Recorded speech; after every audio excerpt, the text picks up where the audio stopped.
Erik Satie was born a long time ago on May 17, 1866, in a little seaside town called Honfleur, France. As a boy, he learned to play the piano, but he wasn't exactly the star of his music school. One of his teachers even called him the laziest student in the conservatory. Can you imagine? But Satie didn't let that stop him. He decided to make music in his own way. And oh, what music he made. His most famous pieces, called the Gymnopédies, are soft, dreamy, and calm, almost like little dots of sound floating in the air.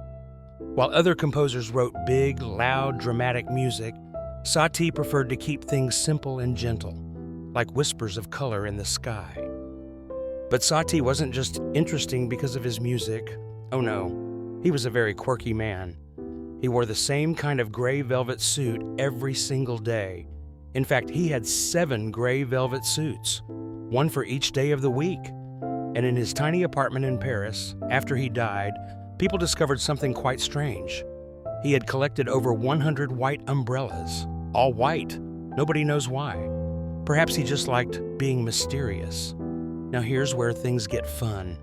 Around the same time, painters in France were using a style called pointillism. That's when artists paint with lots of tiny dots of color. Up close, it looks like sprinkles or confetti, but when you step back, the dots blend into a whole picture. You could say Satie's music even hinted at musical pointillism, little notes like dots of sound. But he is best known for his impressionist style, painting moods and colors in music instead of pictures.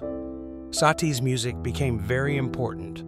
It influenced other composers like Debussy and Ravel, and even helped pave the way for minimalism, music that uses very few notes or repeating patterns to make something powerful. So, what do we learn from Mr. Satie? That even marks that others might think are small or simple can make a big difference. His music shows us that tiny dots of sound can grow into something unforgettable.